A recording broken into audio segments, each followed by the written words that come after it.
金色的锦囊是哒哒建老师认真帮忙1分钟。我可以跟他讲吗？没有，他来帮你们做。可是我可以讲吗？不要讲，你不要我做就好。哇，这哪来的自信啊？我们抽到亲王了。好了，1分钟，计时开始。我想可以跟他讲。快，你做你的，马铃薯，冲一下，小心刀，冲一下。要不要开火啊？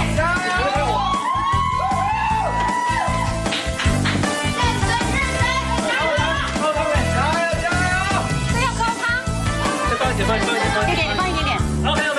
好，哦，维林，你那个脸是嫌弃阿健老师的脸太明显嘞。而且重点是阿健老师炒菜不开火的。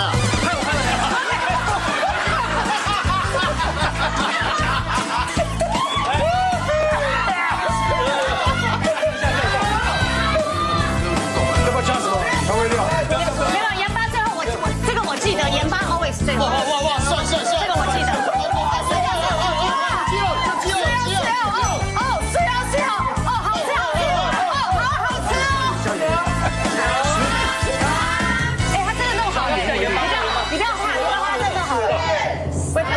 味道。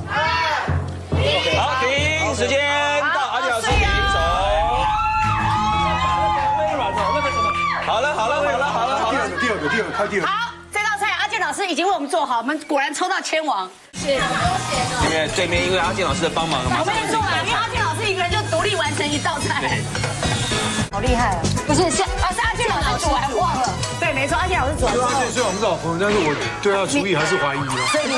所以你该加也是不软手。先吃你们的菜，来，好，先吃我们的。好吃哦。阿健还不赖。就是不错啊，阿健老师也厨艺有进步哎。来，各位请。阿健老师赢了。我们的菜太干了。真的假的？陈哥竟然说阿健老师，对，当然，一个看了7年的赢了一个做了7年的。好巧哦！